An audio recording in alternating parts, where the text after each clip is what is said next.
तहसील का ओडवाड़ा कस्बा है, उसके अंदर आज 700 साल के गांव बचा हुआ है। जब भारत देश आजाद नहीं हुआ था तब हमको जोधपुर दरबार ने जमीन भूमि हमको दी हुई है। हमने माननीय जिला कलेक्टर साहब जालोर को ओडवाड़ा में एक हाईकोर्ट का ऑर्डर आया है जिसके कारण 400 मकान टूट रहे हैं और उसमें कलेक्टर साहब उसमें पक्षकार है। तो हमने माननीय कलेक्टर साहब, ये ग्रामवासी जो मेरे साथ आए हुए हैं, इनके जो मुख्य डेलीगेशन जो आया हमारे साथ 8 जनों का, हमने कलेक्टर साहब से मुलाकात की है और सरकार से मांग की है कि सरकार हमारी माई बाप है, इन 400 मकानों को यदि बचाना है तो सरकार सुप्रीम कोर्ट जाकर उसके ऊपर स्टे ऑर्डर लावे। बट हमने जिस तरह से आज हमारे साथ कलेक्टर साहब ने जो वार्ता की है, उससे ये लग रहा है कि सरकार ज्यादा मेहनत करना नहीं चाहती और हमें कह रहे हैं कि आप खुद कोर्ट जाकर वहां से ऑर्डर लाइए, जबकि ये गांव वाले उसमें पक्षकार भी नहीं है। तो यदि ये सरकार ये कल परसों नहीं जाएगी तो शिवसेना और ये जो समस्त ओडवाड़ा के ग्रामवासी है, हम यहाँ वापिस धरना प्रदर्शन शुरू करेंगे और उसकी तमाम जिम्मेदारी माननीय जिला कलेक्टर साहब और सरकार की रहेगी। और हम आखिरी दम तक या इनके आसियाने छीने जा रहे हैं, ये बेघर हो जाएंगे। सरकार को दया भी नहीं आ रही है। ये पूरा गांव का गांव उजड़ रहा है, जबकि ये जो जालोर है, पूरी जालोर उसके लिए चिंता कर रहा है कि ये 400 मकान नहीं टूटने चाहिए, पर प्रशासन निद्रा में सोया हुआ है। इसलिए हम यहाँ धरना प्रदर्शन शुरू करेंगे। उसके अंदर रह रहे हैं। आज हमारे इसी भूमि पर हमारे 150 साल से हमें वहाँ भेड़ बकरी ऊंट वगैरह चराते थे, पशुपालक थे, हमें किसान है, खेती करते थे। 1960 को हमने हमारी रायतल पंचायत हुई, रायतल पंचायत ओडवाड़ा, देबावा और पानवा के साथ में हमको पट्टा इशू किया।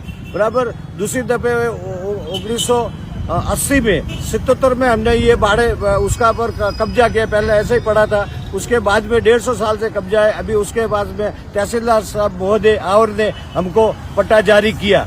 जो अवैध होती तो ये कलेक्टर साहब, तहसीलदार साहब ये मिलके पूरा प्रशासन को मालूम ही थे कि ये अवैध थी, तो हमको ये सनद का जो पट्टा दिया हुआ है कलेक्टर साहब ने। हमारे जो भाई मेघवालों की बस्ती है, रेबारियों की बस्ती है, वहाँ इंदिरा आवास कॉलोनी के अंदर आबादी भूमि लिखी हुई है और उसको कलेक्टर साहब ने खुद फोटो के साथ में उनको पट्टा इश्यू किया हुआ। तो आज बोलते हैं गोचर, ये तो प्रशासन की मिलीभगत है और हम एक पक्षकार का हम तो है ही नहीं है। हमको तो मालूम नहीं है कि ये दोनों पार्टी का विवाद है। ये तो हर गांव में विवाद चलता रहता है। तो एक तरफा फैसला आया है, आज हाई कोर्ट ने हमको दिया है 20 तारीख को तोड़ने का, और हम कहा जाए तो आज हम आए हैं जालोर कलेक्टर साहब को निवेदन है हाथ जोड़ के कि भाई हमें पक्षकार आप बनो। हम तो पक्षकार है ही नहीं, आप जिला का मालिक है, तो आप हमको सुप्रीम कोर्ट के आगे भेजो, जोधपुर को भेजो, आप हमको बसाए। और ग्राम इसका गांव बसता होते हैं। भारत सरकार नरेंद्र मोदी जी कहती है, गहलोत सरकार जी कहती है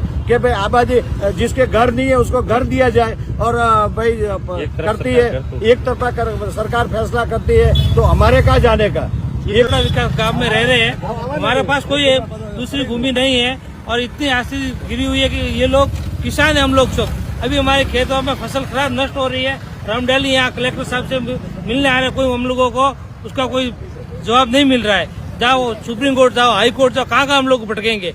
उससे पहले 150 साल पहले जो पट्टा इशू किया, मकान तोड़ने का नोटिस कब मिला है? कितने दिन पहले? नोटिस अभी 10 दिन पहले मिला है। 10 दिन पहले लाइट काटने का नोटिस, पानी का कलेक्शन काटने का नोटिस, और सब सामान खाली करके आपका जगह खाली कर दो, गवर्नमेंट की जगह है। 150 साल से हम लोग वहाँ पे रह रहे हैं। आज अचानक बोले कि गवर्नमेंट की जगह है। 150 साल से पहले हम लोगों को सड़क दी है, पट्टा दी है, हम लोगों ने कुछ वो रेवेन्यू डिपार्टमेंट पैसे भरे, 100-150 रुपये ऐसा कुछ अमाउंट भी भरा हुआ है, उसका क्या निश्चित हुआ?